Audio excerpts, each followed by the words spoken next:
Have you ever noticed how some routines feel so small, so harmless, that you don't even give them a second thought? Like the food you reach for every morning without even asking yourself if it's really doing your body any good. For many of us, especially as we get older, food isn't just about taste anymore. It's about comfort, memory, and routine. And maybe you've had the same breakfast for years. Maybe there's that one snack in the evening you look forward to, the one that feels like it keeps you steady. And yet sometimes the very things we think are safe because we've always done them can quietly chip away at our health. There's a man named George, 78 years old, who thought the same way.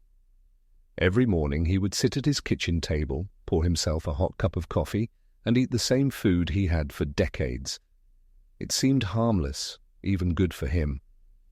After all, he was thin, still active, still sharp-minded, but slowly, almost without warning, his body started to fail him. What started as shortness of breath after mowing the lawn turned into fatigue just walking across the room. Before long, he was battling heart failure, and the doctors told him something he never expected. The very food he thought was safe, even healthy, was putting enormous strain on his heart every single day. Now I share George's story, not to frighten you, but because it's one so many of us can relate to. We all have habits that feel too small to matter, but at our age, every choice we make with food is either helping our heart or hurting it. The truth is, after 70, the heart doesn't have the same resilience it once did. It's not about punishment for what we did in the past. It's about giving the heart the gentleness, the support, and the care it needs now. And that begins with being honest about what we eat every day. So let me ask you, when you open your fridge in the morning or grab a bite in the afternoon, do you ever wonder how much that choice is asking your heart to work? Imagine your heart as a lifelong companion, one who has carried you through joy, grief, stress, and love. For 70, 80 years it has kept on beating. Don't you think it deserves food that lightens the load, not makes it heavier? George learned this too late, but you don't have to. The doctors explained to him that the food he ate every day was loaded with something the body can't process well anymore: excess salt. You see, salt hides in more than just the shaker on the table. It's in canned soups, frozen meals, even slices of bread. George's routine breakfast, something so ordinary like bacon toast and a store-bought muffin, seemed harmless, but together they packed more sodium than his heart could handle. And when you do that every single day, the heart quietly strains. Blood pressure creeps higher, and over time the heart muscle weakens. This is where it gets personal. Think about your own habits. Maybe you love pickles with lunch. Maybe it's that packaged snack bar you keep in the pantry. Or maybe you say, I don't add salt to my food, so I'm fine. The truth is, it's not just about what you sprinkle on top. It's about the salt already hidden inside the things you don't even suspect. And that's what makes it so dangerous. It sneaks into your diet unnoticed, and before you know it, your heart is carrying an invisible weight. Now here's something you might not expect. When doctors talk about heart failure, they don't just mean the heart suddenly stops working. It's not like that. Heart failure often happens slowly, bit by bit, as the heart muscle weakens. At first, you might feel fine. You might just feel a little more tired than usual, or find yourself catching your breath on a walk that used to feel easy. But over time, that small daily burden builds up until one day the heart simply can't keep up. That's what happened to George. And when the doctors traced it back, they told him the truth. You ate this every day and it was too much for your heart. But here's the good news. You don't have to give up all the foods you love. It's not about punishment. It's about awareness. One of the most empowering things you can do after 70 is to start noticing what's really on your plate. Ask yourself, is this helping my heart or hurting it? For example, if you love sandwiches, you don't have to stop eating them, but maybe switch from processed deli meats to grilled chicken or turkey. If you love soup, try making it fresh at home instead of opening a can. And if you're used to buying packaged muffins or pastries, consider baking at home with less sugar and salt. Small adjustments, big difference. Another point the doctors made to George, and one that really struck me, is that as we age, our bodies process food differently. What your body could handle at 40 or 50, it might not tolerate at 70 or 80. That's not weakness, it's simply change. Your kidneys don't filter as well, your arteries may have stiffened, and your metabolism is slower. So even if you've eaten the same food for decades, the effect on your heart now can be entirely different. That's why so many older adults say, "But I've eaten this all my life and I was fine." Yes, you were fine until now. And that's why being flexible, being willing to change, is so important. Think about it like this. If your car has 200,000 miles on it, you wouldn't treat it the same way you did when it was brand new. You'd drive more gently, you'd pay closer attention to maintenance, and you'd use better fuel. Your body deserves the same care. George told me something that stayed with me. He said, "I wish someone had told me this earlier because I thought I was doing fine. I didn't realize I was digging my own hole, one meal at a time." That honesty, that regret, is something I don't want you to carry, because unlike George, you have the chance to see it now, before it's too late. So let's pause for a moment. Think about your kitchen, your pantry, your fridge. What's the one food you eat every day without even thinking about it? Would you be willing to take a second look at it, to read the label, to ask yourself if your heart would thank you for it, or beg you to stop?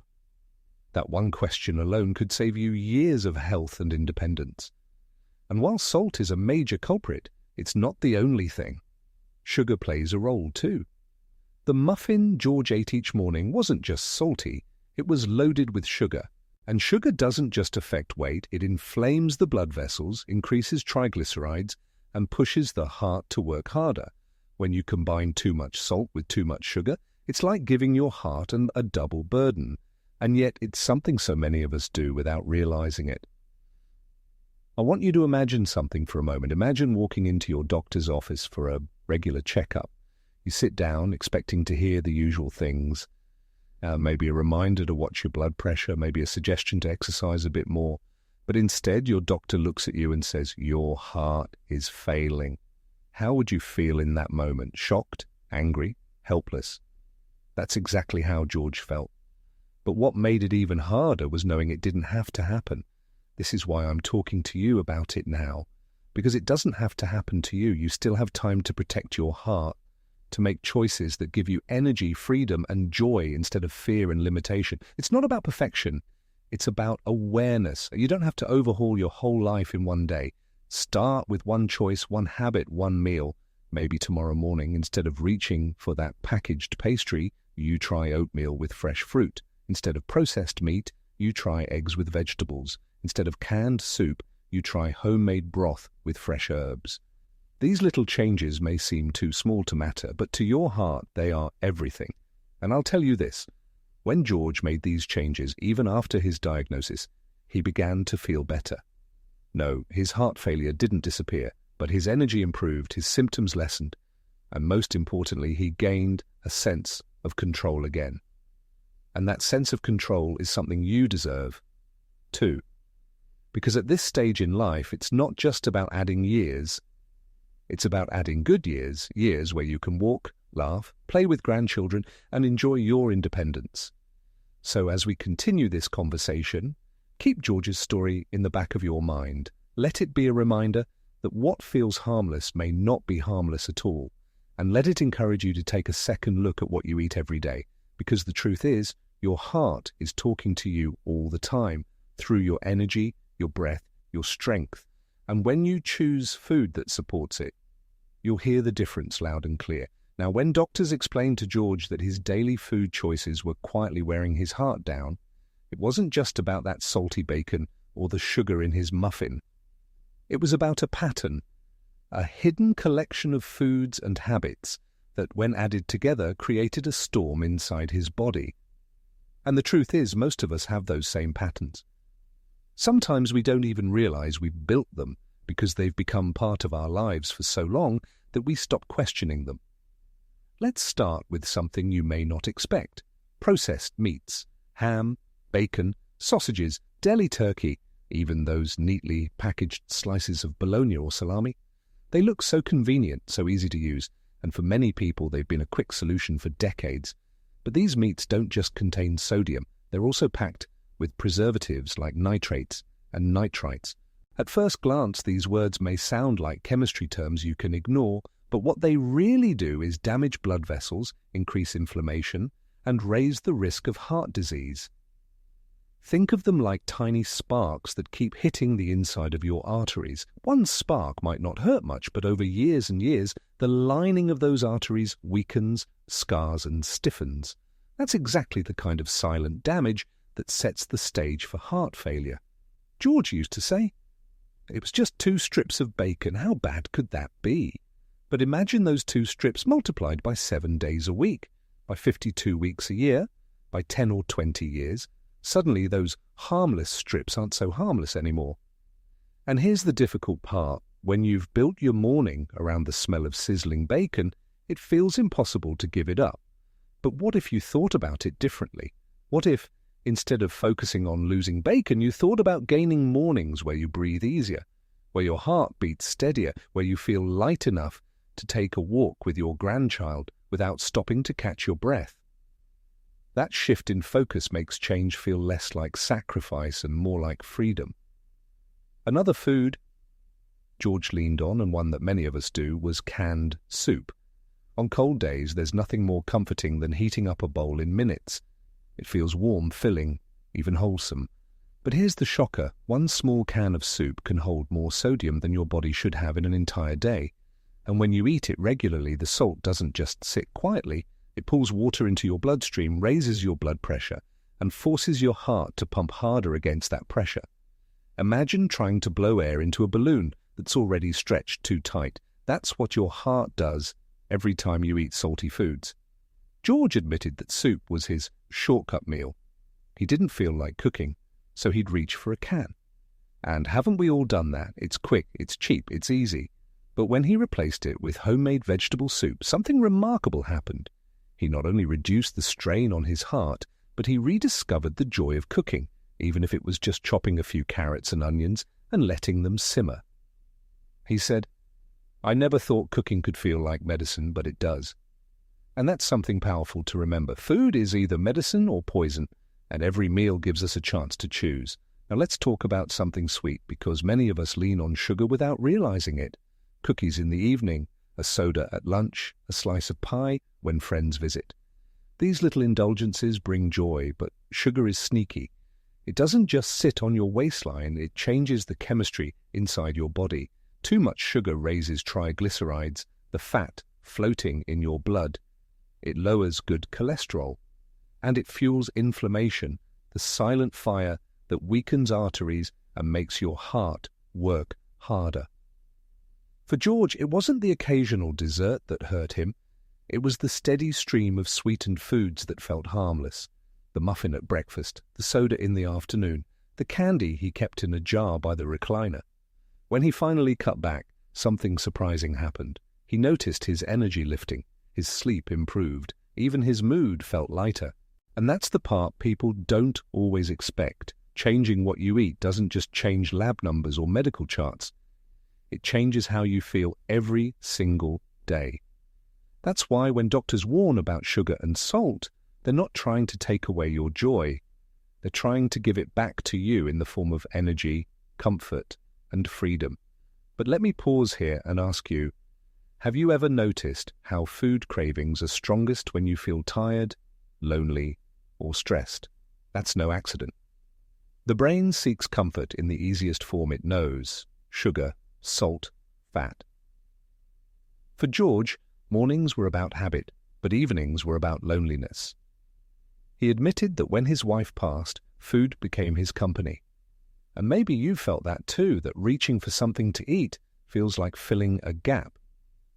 That's why changing habits isn't just about willpower, it's about replacing comfort with something better.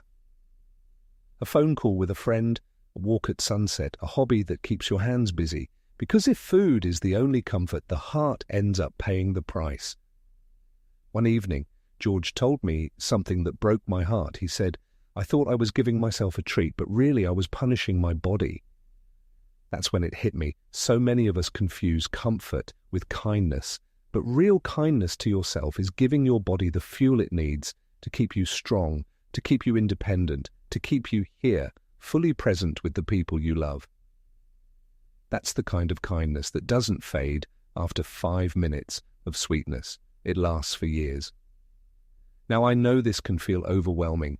If you've eaten a certain way for decades, the idea of change can feel like standing at the bottom of a mountain. But remember this, you don't have to climb the mountain in one day. You just have to take one step.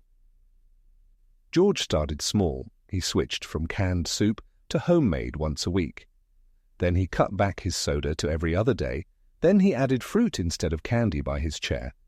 And little by little, his habits shifted.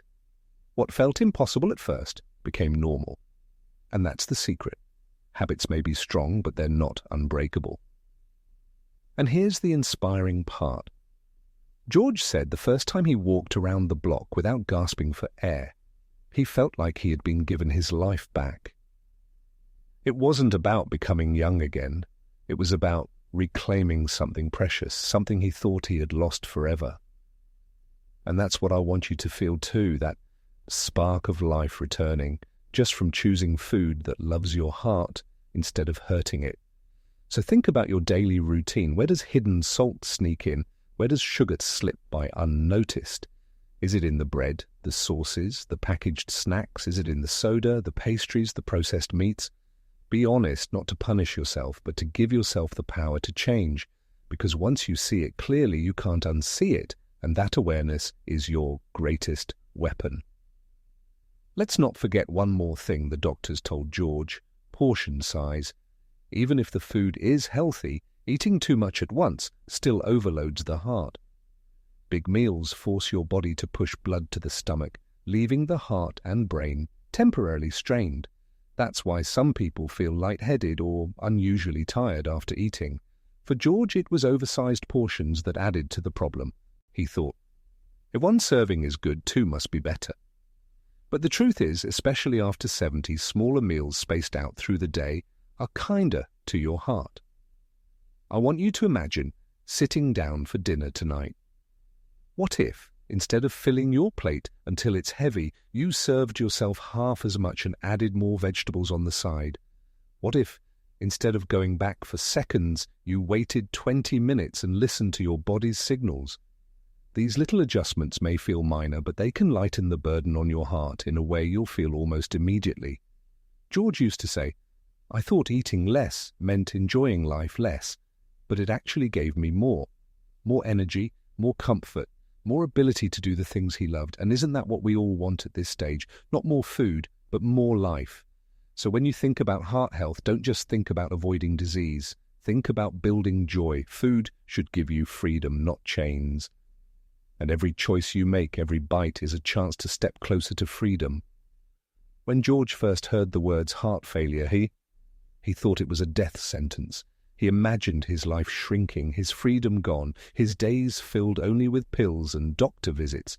But the truth is, heart failure doesn't mean the end of life. It means the body is asking for help, loudly, and the choices you make from that moment on decide how much strength and joy you can still hold on to.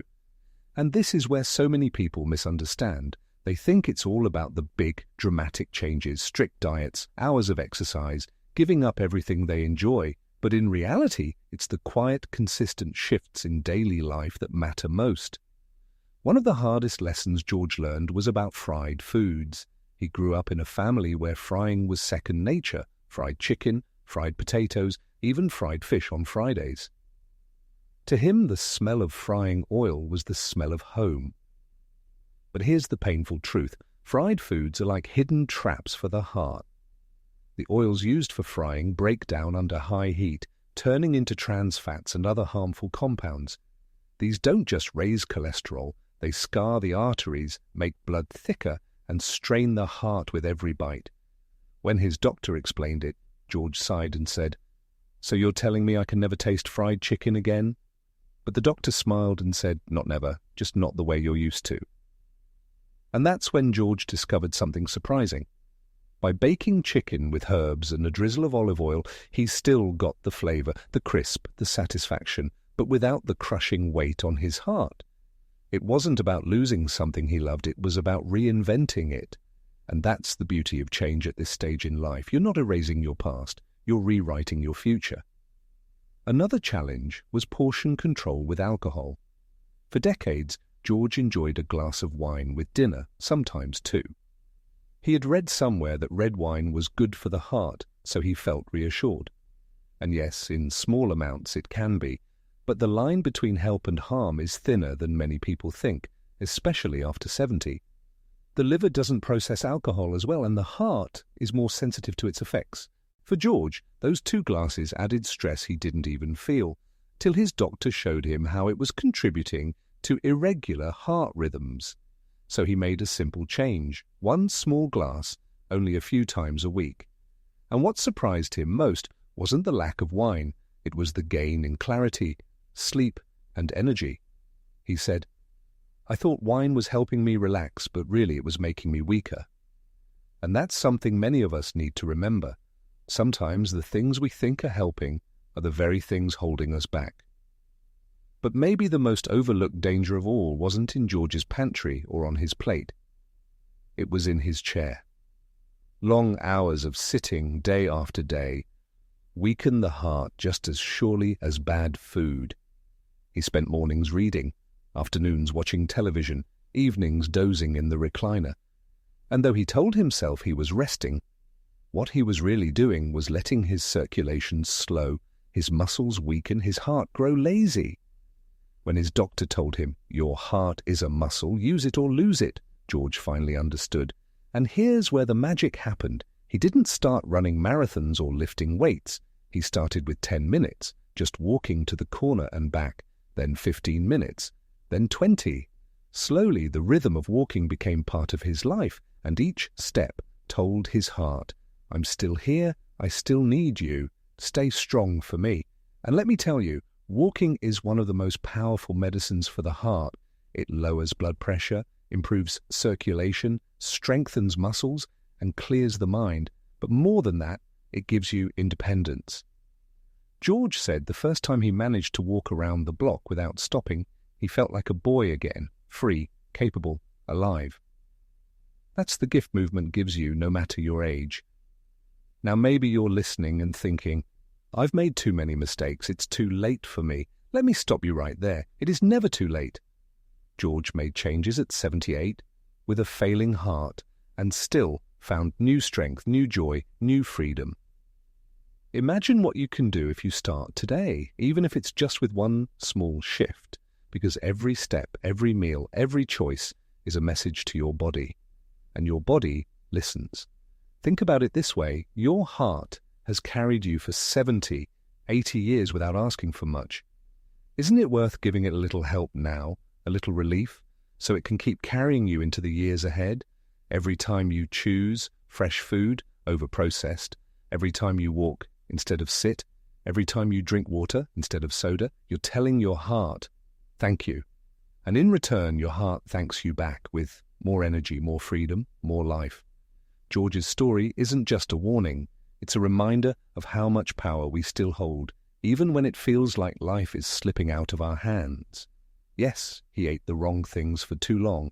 Yes, it damaged his heart, but by changing, even late, he gained more good days, more laughter with his grandchildren, more walks with his daughter, more time to live. And that's the gift waiting for you too. I want you to picture yourself a year from now. Imagine waking up in the morning and feeling light enough to get out of bed easily. Imagine walking outside and breathing deeply without struggle. Imagine sitting at a family gathering, laughing, fully present, instead of worrying about fatigue or chest tightness. That future is possible. It doesn't come from one big decision, it comes from the little choices you make starting today. So here's the question only you can answer. What food do you need to let go of? What habit has been quietly hurting you, even though it feels familiar, comforting, routine? Is it the bacon at breakfast, the canned soup at lunch, the soda in the afternoon, the fried food at dinner, or the hours sitting in the recliner? Be honest, not to judge yourself, but to free yourself. Because once you see it clearly, you can begin to change it. And the beauty of this stage in life is that you don't have to impress anyone. You're not proving yourself to a boss. or trying to fit in at school, or keeping up with neighbors. You're living for yourself, for your health, for the people you love. That gives you the freedom to choose what really matters. George once told me, I thought my independence was gone, but every time I chose better food, every time I moved my body, I was choosing independence again.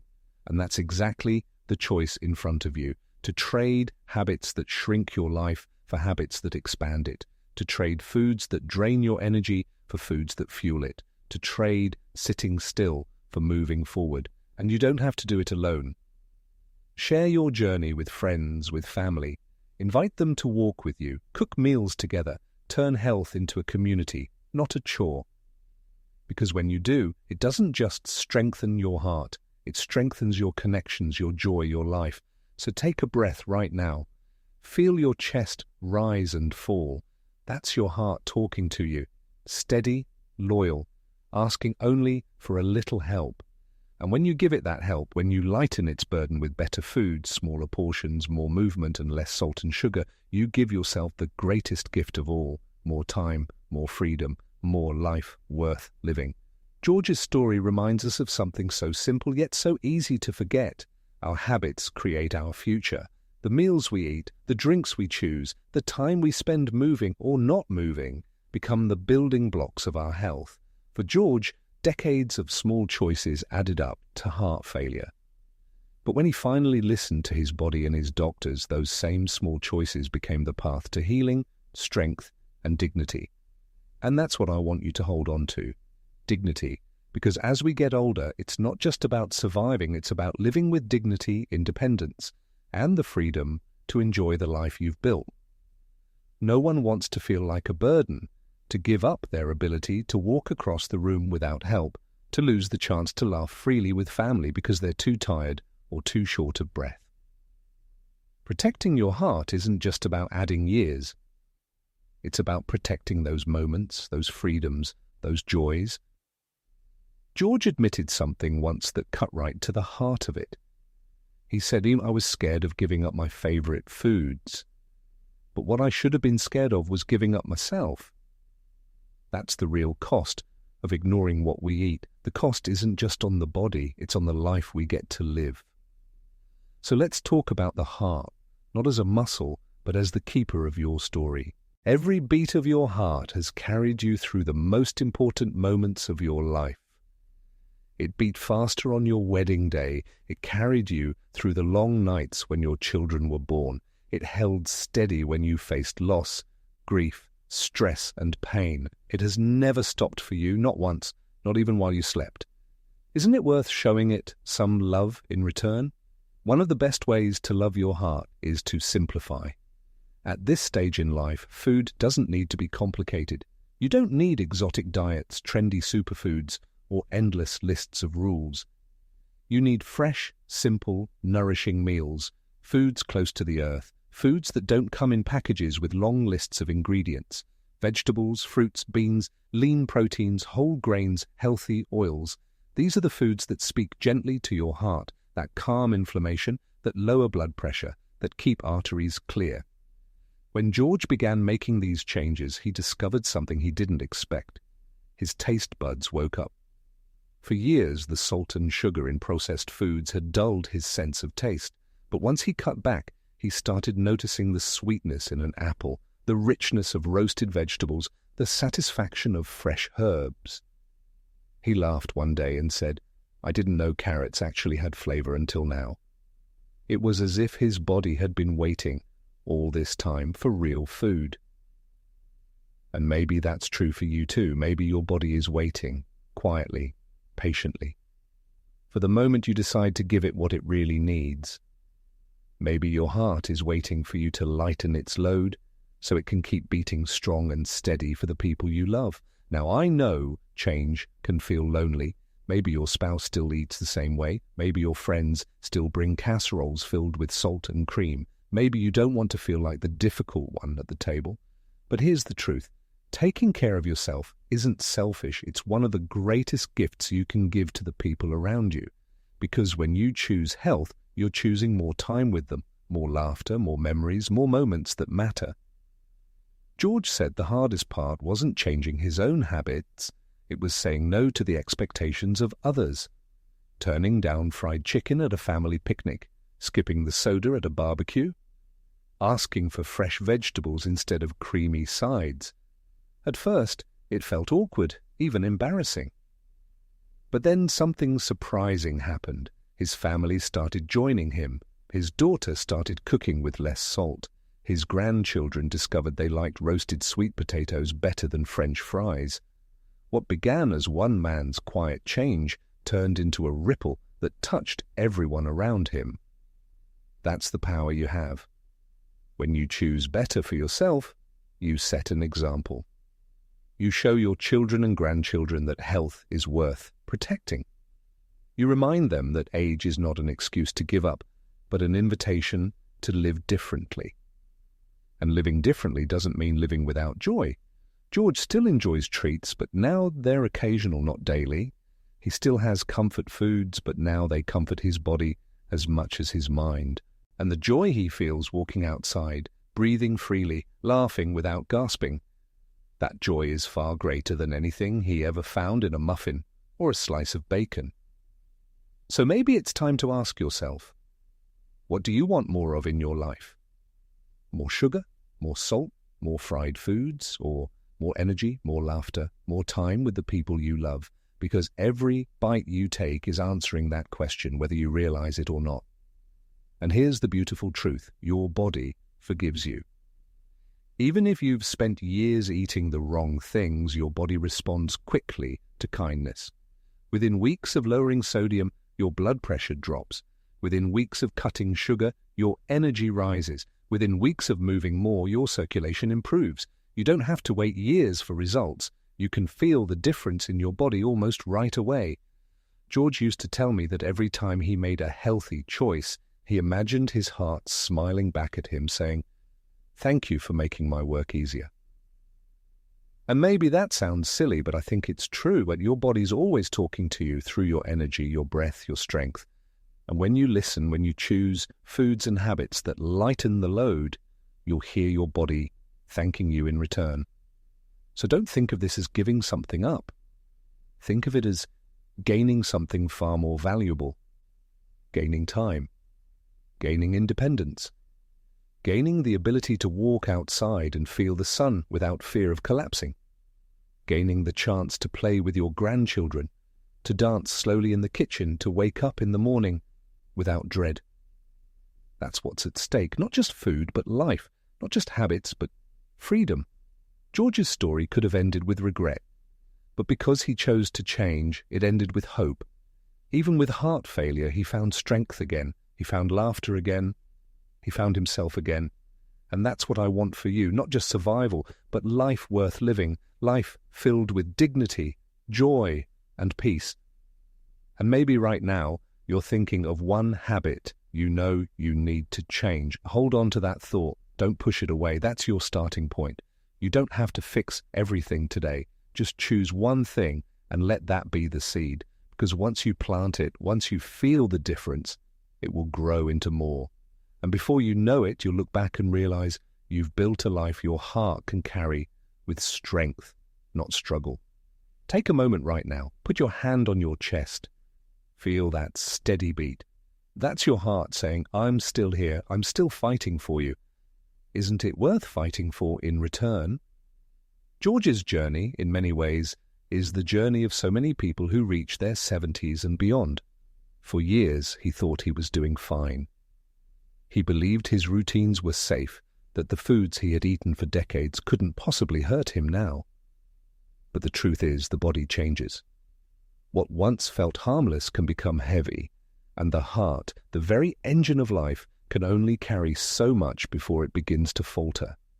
When he finally realized that his everyday meals were quietly breaking him down, he was devastated. But here's the miracle. Even at 78, even after a diagnosis of heart failure, George found his way back to strength. And he did it not by punishing himself, not by giving up joy, but by choosing kindness. Kindness in the form of food that nourished him, movement that renewed him, and habits that lightened the weight on his heart. And that's the message I want to leave you with. no matter where you are, no matter what mistakes you think you've made, it's not too late. Your heart is still with you. It's still beating, still fighting, still asking for a little help. And the choices you make today, tomorrow, and the next day can give it exactly what it needs. Think of your heart as a partner, not a prisoner. It doesn't want perfection. It doesn't need you to count every calories there, or live on salads, or run miles every day. What it wants is balance. It wants foods that bring peace instead of stress. It wants movement that keeps blood flowing and muscles strong. It wants rest, calm, joy. And the truth is, those are things you want too. Imagine waking up in the morning with more energy, without that heavy feeling in your chest. Imagine walking into the kitchen and knowing that the meal you're about to prepare is giving you life, not taking it away. Imagine going outside, feeling the breeze on your face, and knowing that your heart is strong enough to carry you wherever you want to go. That isn't a fantasy, it's a reality waiting for you on the other side of small, steady changes. George told me something that has stayed with me ever since. He said, I thought my life was ending when they said heart failure. But really, it was beginning again. I finally started living with awareness, with gratitude, with purpose. And isn't that what we all want at this stage of life? Not just to live longer, but to live wiser, fuller, with more appreciation for every moment we're given. So ask yourself, what do you want the next years of your life to look like? Do you want them weighed down by fatigue, breathlessness, and endless medications? Or do you want them filled with laughter, walks, family dinners, and independence? The answer doesn't come from luck. It comes from choices. And the beautiful thing is, you have the power to choose. Start simple. One food, one habit, one step. Switch from processed to fresh. Trade soda for water. Add a short walk to your day. Say no to the salt shaker. Bake instead of fry. Small things, because small things done consistently become big things over time, and your heart will feel every single one. And remember, this isn't about perfection. You don't have to give up every treat, every comfort. Life is meant to be enjoyed. But if you can shift the balance, if most of your choices lighten your heart instead of weighing it down, you'll discover something incredible. Food will taste better. Movement will feel easier. Sleep will come more peacefully. And life will open up in ways you may have thought were gone forever. I want to leave you with this thought. Your heart is more than a muscle. It is the rhythm of your life, the silent companion that has walked with you through every joy and sorrow. It has never stopped fighting for you. Isn't it worth fighting for in return? So, let George's story be more than just a warning.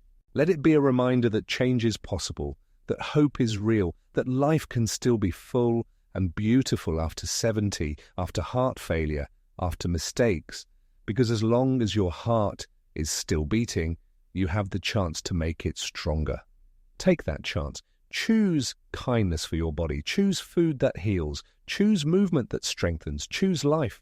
And know deep down that it is never too late to begin again.